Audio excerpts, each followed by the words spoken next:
Part 1. The sky over New Carthage Station was usually bright with the comings and goings of 100 different species. Ships from the Velnari, sleek and silver like polished bone, drifted beside the blocky freighters of the Cathari. Smaller couriers zipped between docking arms, their pilots chattering in half a dozen languages over open channels. But today the station was quiet. Not empty. There were still aliens moving through the corridors. But the hum of human life was gone. It had been 3 days since the last human ship undocked. 3 days since the final group of Earth-born citizens boarded the transport Aurora and vanished into the dark between stars. They left no message, no protest, no farewell broadcast. Just silence. Daniel Brooks stood near the observation deck, hands in his pockets, watching a Cathari maintenance drone drift past the viewport. He wore simple gray coveralls, no rank insignia, no official badge. He hadn't worn one since the vote. The Galactic Concord Council had declared humanity non-compliant after the incident on Viridian 4, a skirmish they didn't start, a treaty they didn't break. But the evidence had been twisted, the testimonies ignored. The Velnari, who valued order above all, saw human unpredictability as a threat. The Cathari, who prized efficiency, saw emotion as a flaw. Together they convinced the rest of the council. Exile was the only solution. Humans were given 1 solar cycle to leave all conquered space. No appeals. No delays. Most species would have fought. Some would have begged. Others might have launched a desperate, doomed rebellion. But humans did none of those things. Instead, they packed. Quietly. Carefully. With the same calm focus they used to build cities on Mars or repair warp cores in zero gravity. Maya Ruiz had been the one to coordinate the withdrawal. A former fleet liaison, she now worked without a uniform, moving between colonies and outposts with a small team of volunteers. She didn't shout orders. She didn't curse the council. She simply made lists, checked manifests, and ensured every child, every elder, every pet made it onto a ship. When someone asked why they weren't fighting back, she'd just say, "We'll be heard louder by leaving than by yelling." And so they left. New Carthage had once been home to over 12,000 humans. Now their quarters stood empty. Their cafes were closed. Their workshops powered down. The only signs they'd ever been there were small: a child's drawing taped to a bulkhead, a coffee mug left on a counter, a single boot near an airlock. The conquered assumed humans would scatter, fade, maybe even die out in the void. They didn't understand that humans had been exiled before, by ice ages, by wars, by oceans, and each time they rebuilt. On the far side of the station, a Velnari inspector named Trellis floated through what used to be Human Sector Gamma. His long, pale fingers tapped at a data pad as he recorded the state of the abandoned spaces. No sabotage, he murmured to his assistant. No traps. They even left the life support systems running at minimal power. He paused at a classroom door. Inside, desks were neatly arranged. A chalkboard still held a half-erased lesson on stellar navigation. It's as if they expected someone else to use this place. His assistant, a young Cathari named Joran, frowned. Why would they care? They're gone. Trellis didn't answer. He just stared at the board, at the careful handwriting that spelled out Orion Arm Safe Routes. Something about it unsettled him. Not because it was threatening, but because it wasn't. There was no anger in those words, only help. Back on Earth, the last shuttles were lifting off from the old spaceports. Cities that once pulsed with noise and light now sat under a strange hush. In Chicago, a man named Leo Grant locked the door of his workshop for the last time. Inside, half-built fusion prototypes sat on benches, tools laid out as if waiting for hands that wouldn't return.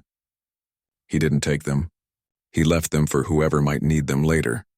In Nairobi, Priya Sharma handed a data chip to a local botanist, a backup of her research on cross-species crop resilience. "If they come back," she said softly, "tell them we tried." The exodus wasn't just from space stations and colonies. It was from everywhere humans had touched. Research labs on Titan, mining outposts in the Kuiper Belt. Even the deep-sea habitats off the coast of Chile powered down, their residents boarding submersibles that rose to meet orbital transports. No one was left behind. Not by choice, anyway. A few chose to stay, those married to aliens, those too old to travel, but they were rare. And even they did not protest. They simply accepted their new reality with quiet dignity. The conquered watched it all from a distance. Some council members felt relief. Others unease. Ambassador Nessa Vor of the Kethari watched the final departure logs from her office on Elira. She had argued against the exile, calling it short-sighted. Now, as she reviewed footage of the Aurora slipping past the outer beacon, she felt a chill. Not fear, she wasn't prone to that, but a deep nagging doubt. What had they just lost? On board the Aurora, Daniel Brooks sat in the mess hall sipping recycled water from a plain metal cup. Around him, families huddled together, some sleeping, some whispering. Children played quietly with handmade toys. No one cried. Not anymore. The grief had passed. Now came the work. Maya Ruiz entered, her boots clicking softly on the deck. She sat across from him without a word. After a while, she said, "We're clear of conquered sensors." "No tails," he nodded. "Good." "They think we're running," she said. "We are," he replied. "But not a way forward," she smiled faintly. Outside the viewport, stars stretched endlessly in every direction. No borders, no laws, just space and possibility. Back on New Carthage, a Cathari technician tried to restart a human-designed air recycler in Sector Delta. It wouldn't boot. He called for support, frustrated. "It's just a simple unit," he complained. "Why won't it respond?" His supervisor checked the logs. "It's waiting for a voice command." Human voice, specific tone pattern. The technician sighed. Of course it is. He didn't understand that the system wasn't broken. It was just waiting for its people to come home. But they weren't coming back. Not yet, not on the Concord's terms. They had left quietly. No explosions. No speeches. No grand exits. Just a slow, steady retreat into the unknown. And in their absence, the galaxy began to notice something it had never paid attention to before. The spaces humans had filled. The problems they'd solved without being asked. The quiet hum of their presence that had held things together in ways no one realized until it was gone. The silence they left behind wasn't empty. It was full of questions. And echoes. Loud ones. 2 months passed. The stars did not change. But everything else did. On the orbital hub of Zenthus, a major Concord trade center, the air began to smell stale. At first, no one noticed. The Velnari, with their limited sense of smell, assumed it was normal. The Cathari ran diagnostics, but their systems reported all green. Yet humans had once walked these corridors, and they had kept things running in ways machines could not measure. They had tuned the microfilters by ear, adjusted airflow based on how the vents sounded, replaced worn seals before sensors flagged them. Now, without those small, constant acts of care, the station slowly decayed. A Cathari engineer named Relis finally traced the problem to the atmospheric recyclers in Sector 9. They were human-made units, installed during the last upgrade. The Concorde had kept them because they worked well, even if their design seemed messy. Wires exposed, panels labeled in handwritten script, logic that followed intuition more than code. Relis tried to run a standard reset. Nothing happened. He called for a specialist. The specialist arrived, scanned the unit, and shook his head. "It's not broken," he said. "It's just waiting." Waiting for what, no one knew. But the air kept getting worse. On the agri-moon of Corrales, crops began to wither. The soil pH shifted overnight. The automated drones sprayed nutrients, but the plants still yellowed. Human agronomists used to walk the fields barefoot, feeling the earth, tasting the leaves, talking to the plants like old friends. They'd spot trouble before instruments could. Now, without them, the system failed in slow, invisible ways. A Cathari overseer ordered more chemicals. The crops died faster, even entertainment suffered. On Elira, the capital world, citizens gathered in public plazas to watch holodramas. For years, they'd mocked human stories as too emotional, too messy. But now, with human studios gone, the new shows felt flat, predictable, safe. A young Velnari named Kira missed the human composer Eli Vance, whose music had once played in every cafe. She tried to find his archives, but much of it had been stored on human servers, now offline. All she could play was a low-quality copy of a song called Falling Up. She listened to it every night, not knowing why it made her feel both sad and hopeful. Meanwhile, far beyond conquered borders, in a quiet corner of the Perseus Arm, humans were building again. They called it the Terran Enclave. Not a nation, not a fleet, a network. Scattered habitats linked by trust and shared frequency bands. Old freighters became schools. Salvaged warships turned into hospitals. A derelict asteroid refinery now housed a research lab run by a quiet man named Leo Grant. He hadn't spoken much since leaving Earth, but his hands never stopped working. In a chamber lit only by coolant glow, he welded together pieces of scrap metal and broken circuits. What emerged was a fusion lattice unlike anything the Concorde had seen. Small, stable, and twice as efficient. He didn't patent it. He didn't sell it. He just posted the schematics on an open channel with the note, "For anyone who needs light." On another station, orbiting a nameless red dwarf, biologist Priya Sharma studied a sample under a cracked microscope.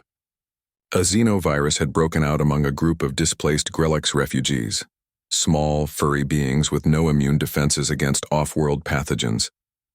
The Concorde had labeled the virus incurable and quarantined the sector. But Priya remembered an old Earth technique, using engineered bacteriophages to target specific viral strains. She worked for 17 straight hours, mixing cultures, testing responses. By dawn, she had a serum.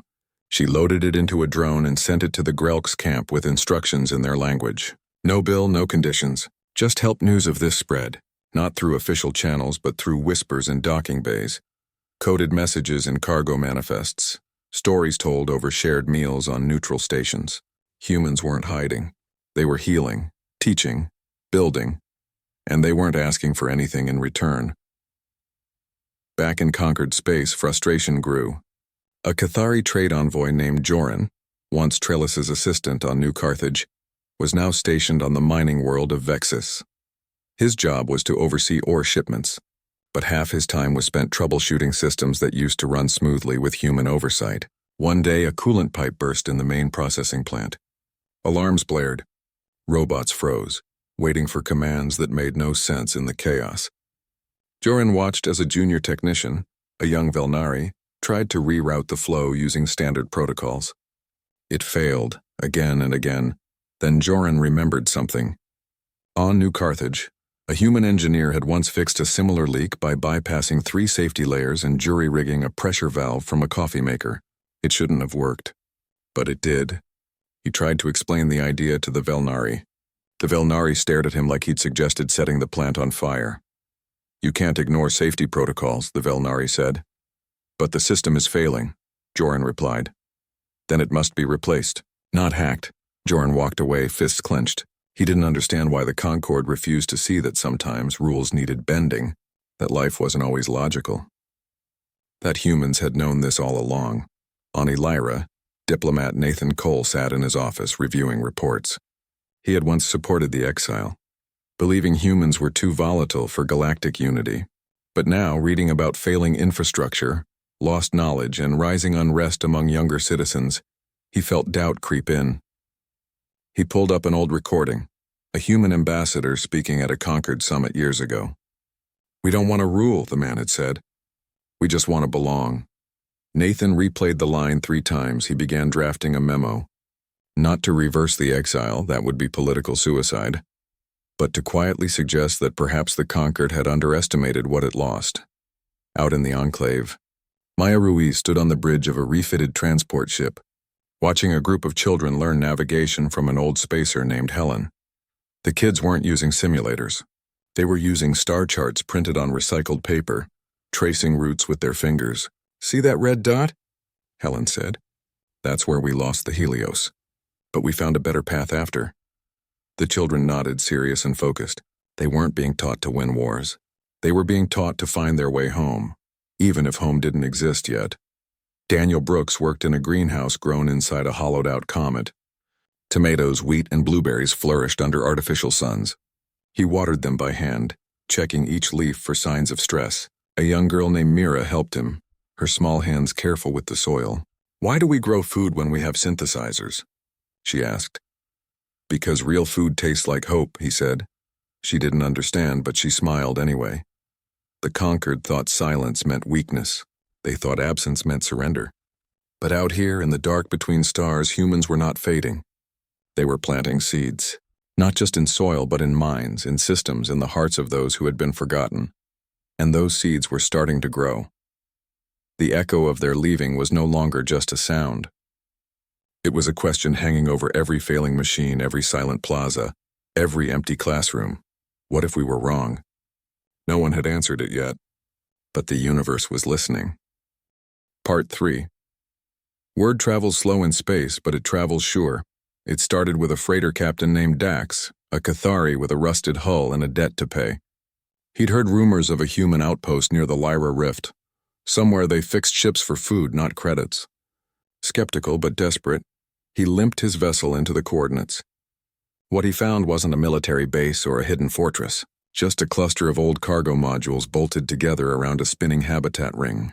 A human woman named Helen waved him in from a comm screen, her voice calm, her eyes tired but kind.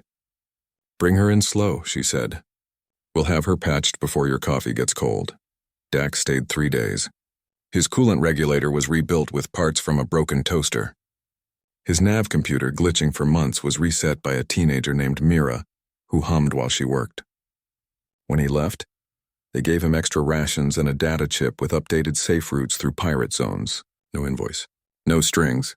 Just goodwill. He told his story at the next port. Others came. A Grelk's family whose life support had failed. A Velnari scholar whose research vessel lost power near a nebula. Even a former Concord scout, dishonorably discharged seeking a place to disappear. All were helped. All were fed. All were treated like guests, not burdens. The Terran Enclave wasn't hiding. It was open. Not loud, not proud. Just there, like a light left on in a window for anyone lost in the dark. News reached the Concord faster than anyone expected. Neutral traders carried tales of human medics healing plague victims with herbs and old Earth tech. Of human teachers running floating classrooms for refugee children. Of engineers turning scrap into water purifiers, solar collectors, even small power grids for abandoned colonies. The stories spread not through official channels, but through the quiet networks of those who had nowhere else to go. On Lyra, Nathan Cole listened. He met with Joran, now transferred back to the capital after his report on Vexus went ignored. They sat in a quiet cafe far from council ears. "They're not rebuilding an empire," Joran said, stirring his drink. "They're building a home. For everyone," Cole nodded. "And we called them chaotic. They call it community." Back in the Enclave, Leo Grant stood on the outer hull of Habitat 7, tethered by a thin cord, welding a new solar array into place. Below him, the station hummed with life. Laughter from the mess hall, music from a shared speaker, the steady beep of medical monitors in the clinic. He paused, looking out at the stars. A ship approached, small, battered, flying no flag. He tapped his comm. "Maya, we've got another one. Scan shows life signs. 2 adults, 1 child," she replied. "No weapons." Sending a welcome signal. Minutes later, the airlock cycled open. A family of Sarni, tall, gray-skinned refugees whose world had been glassed by corporate miners, stepped inside, eyes wide with fear. Maya Ruiz greeted them in their language, learned from old translation logs. "You're safe here," she said. "Rest, eat, we'll talk tomorrow." She didn't ask for their past. She didn't demand loyalty. She just offered a blanket and a warm meal. That night in the common room, the Sarni father watched human children play a game with stones and string. He turned to Leo, who sat nearby mending a circuit board. "Why do you help us?" he asked. Leo didn't look up. "Because someone once helped us, and we remembered how it felt." The Sarni nodded slowly. He had heard the Concord called humans reckless.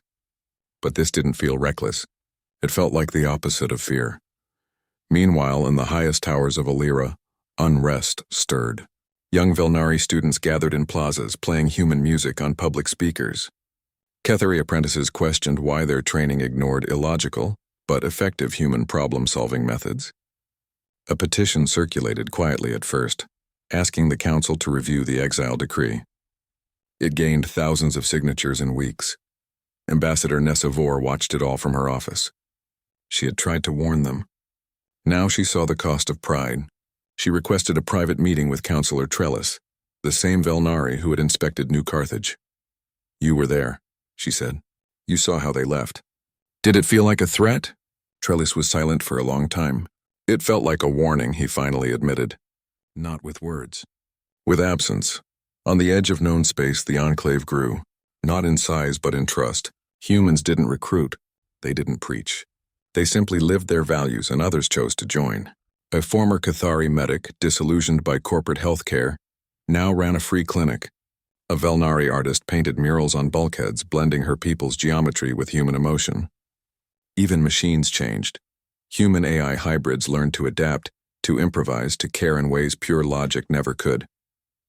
Daniel Brooks walked through the greenhouse again, this time with the Sarni child beside him. The boy pointed at a tomato red and ripe. "Can I?" "Go ahead," Daniel said.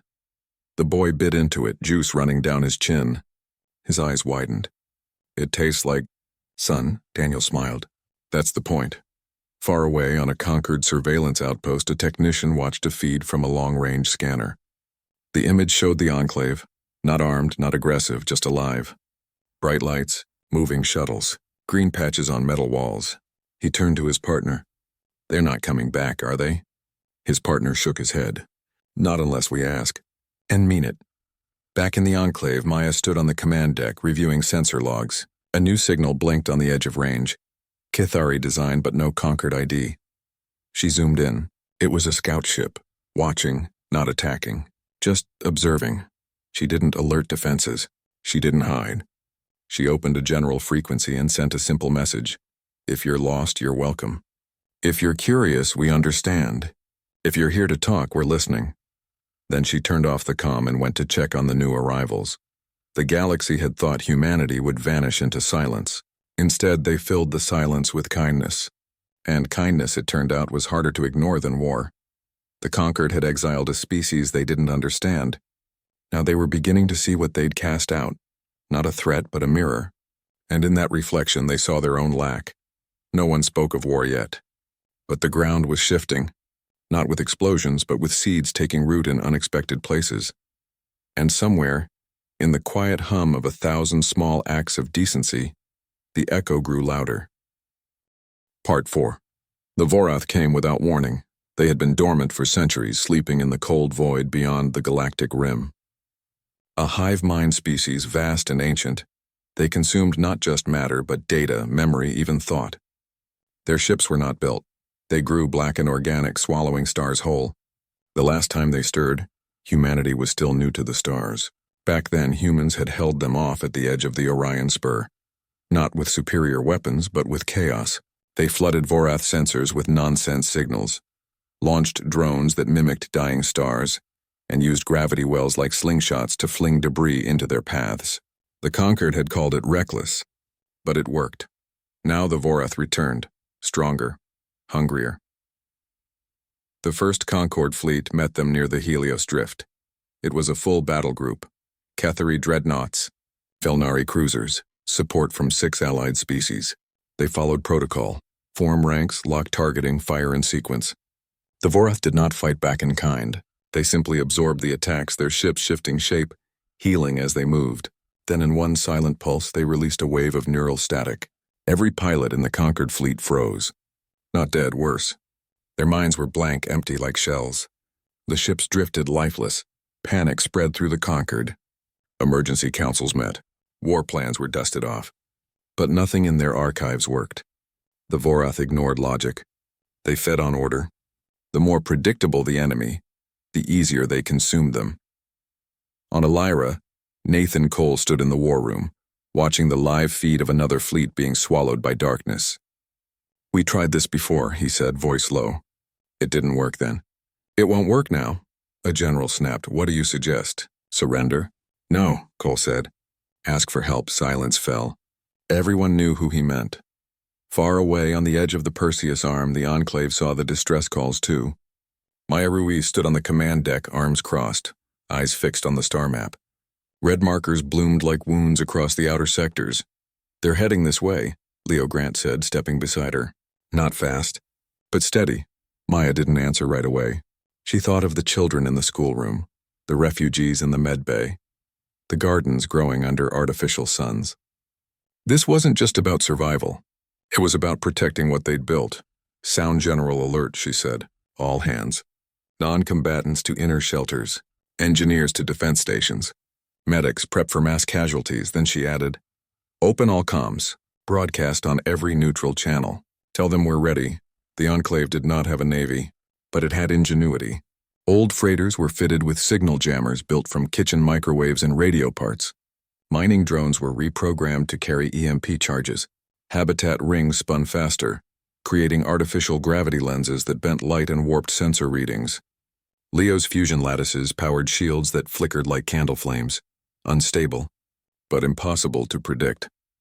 When the first Vorath scout ship appeared on the edge of their system, it found not a fleet but a maze. Human ships did not line up. They scattered. Some flew in spirals. Others played music over open channels, jazz, rock, old Earthfolk songs, flooding the Vorath with emotional noise they couldn't process. A small shuttle piloted by Helen released thousands of reflective balloons that scattered starlight into blinding patterns. The Vorath hesitated. For the first time in millennia, they faced something they could not understand. Then came the traps. Gravity lenses bent space just enough to misdirect Vorath weapons. Decoy signals made empty asteroids look like command centers, and when a Vorath vessel tried to latch onto a human habitat, it found the outer hull coated in a biogel developed by Priya Sharma, a substance that confused their organic sensors, making them think they were touching nothing at all. The Vorath recoiled, not in pain, but in confusion. Their hive mind stuttered. Without clear patterns to consume, they faltered. Back in conquered space, the Council watched in stunned silence as sensor logs showed the Vorath retreating from the Enclave. Not destroyed, not defeated, but driven off, by chaos, by noise, by things that made no sense. They used no heavy weapons, Trellis whispered, reviewing the data. Just tricks? Not tricks, Nesivor corrected. Creativity. On the Enclave, the battle was over in hours. No human ships were lost. A few were damaged, but crews were already patching them with spare parts and duct tape. In the med bay, Priya treated minor radiation burns. In the mess hall, Mira handed out hot soup to tired pilots. Maya stood alone on the observation deck, watching the last Vorath ship vanish into the dark. She felt no triumph, only relief. And sadness, because she knew this wasn't the end. The Vorath would return, and next time they might adapt. But for now they had bought time. Word spread faster than ever. Neutral stations buzzed with the news. Humans had done what the mighty Concord could not. Not with force, but with cleverness. With heart, a Cathari freighter arrived at the Enclave 2 days later. No weapons, no demands. Just a message from Ambassador Nesivor. We see you now. Maya read it, then handed it to Daniel. He looked at the words for a long time before saying, "They still don't understand. We're not asking to be seen. We're asking to be equals." Still, the message mattered. In the days that followed, more ships came. Not conquered warships, but civilian vessels. Scientists, doctors, engineers, seeking to learn, to help, to stand together. The Vorath had shown the galaxy one truth. Order alone could not save them. Sometimes survival needed messiness, needed feeling, needed humans. And out there in the quiet aftermath of battle, the echo grew not from absence but from action. From the hum of 1,000 small choices to protect, to care, to fight not with hate, but with hope. The Concord had once feared human unpredictability. Now they realized it was the only thing that could save them all. Part 5. The delegation arrived on a calm morning, their ship painted in the soft blues and grays of the conquered peace envoy. No weapons, no armor, just 3 beings, a Velnari elder named Trellis, a Cathari diplomat named Nesivor, and a young Grelix observer who had once been healed by human hands. They stepped onto the docking ring of the Enclave with no fanfare, no guards, no demands. Just open palms. Maya Ruiz met them alone. She wore no uniform, just a simple jacket and boots worn from work. She offered them water, real water from a canteen, not synth. They accepted in silence. Inside the main habitat, the Enclave went about its day. Children laughed in the schoolroom. Engineers argued over a broken generator. In the greenhouse, Daniel Brooks showed the Grelix child how to prune tomato vines. Life did not stop for politics. Trellis looked around, his pale eyes taking in every detail. The hand-painted signs, the mismatched furniture, the way humans nodded to strangers like they were family. "You built this in less than a year," he said. "We had help," Maya replied. Nessa stepped forward. "We came to ask for more." Maya didn't smile. She didn't frown. She just waited. "The Vorath are regrouping," Nessa said. "Our fleets are broken. Our people are afraid. and we tried to fight with logic. It failed. We need something else. You need us, Daniel said, joining them. He wiped his hands on his pants. But not as servants. Not as subjects. Never again, Trellis said, and for the first time his voice held shame. We were wrong. Not just about your methods, but about your worth. You left quietly, but your absence taught us what we lost. Not workers. Not soldiers, neighbors, Maya studied them. She remembered the vote that exiled her people, the silence that followed, the years of being called reckless, emotional, unstable. Now they came asking for the very things they once condemned. What do you offer? She asked. Equality, Nessa said. A new charter. No more exile. No more second-class status. A shared council. Shared defense. Shared future. And if we say no, then we face the Vorath alone, Trellis said. And we will likely fall. Daniel looked at Maya. She looked at the children playing nearby. At Leo fixing a solar panel with a wrench and a prayer. At Priya teaching a group of alien medics how to grow antibiotics in soil. This place wasn't just survival. It was proof that kindness could build something stronger than walls. We'll help, Maya said. But not because you asked. Because it's right. The agreement was made not with signatures but with actions. The next week, the first joint task force assembled near the Lyra Rift. Human ships flew beside Cathari cruisers. Velnari navigators shared charts with human pilots. At first it was awkward. The conquered followed strict formations. Humans scattered, improvised, talked over comms like friends. But slowly, they learned each other's rhythms. A Cathari engineer watched as Leo rerouted power during a drill using a system that shouldn't work. It did. A Velnari medic saw Priya calm a wounded soldier not with drugs, but with a story. The soldier slept peacefully for the first time in weeks. Trust grew not in meetings, but in moments. Back on Lyra, the old exile decree was erased from every archive. In its place, a new symbol appeared on public screens. A circle made of many lines, human and alien, woven together.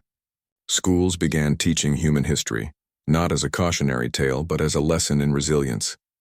The Vorath returned as expected. But this time, the defense was different. Concord ships held the line with precision. Human ships danced around them, flooding the battlefield with noise, light, and chaos. Gravity lenses bent space. Fake signals lured Vorath into asteroid fields. And when the hive mind tried to consume order, it found only beautiful, unpredictable mess. The Vorath retreated again. This time, they did not come back. After the battle, the delegation stayed. Not as guests, but as partners. Trellis helped rebuild a school. Nessa worked with Maya to draft the new alliance charter. The young Grelk's observer never left. He became a teacher, sharing his people's songs with human children. One evening, Daniel stood with Maya on the outer ring, watching stars. They think we won because of tricks, she said. No, he replied. We won because we never stopped caring, she nodded. The real victory wasn't in repelling an enemy. It was in changing a galaxy's heart. Years later, historians would call it the quiet turning. Not a war, not a revolution, but a shift. The moment the galaxy realized that strength wasn't just in power, but in compassion, that logic needed feeling to be wise. That humans weren't broken because they cried or laughed or hoped too much. They were whole because of it. The echo of their leaving never faded. It became a song, a lesson, a promise. And in classrooms, on ships, in gardens grown on metal bones, new voices whispered the same truth. We are stronger together, not because we are the same, but because we choose to listen.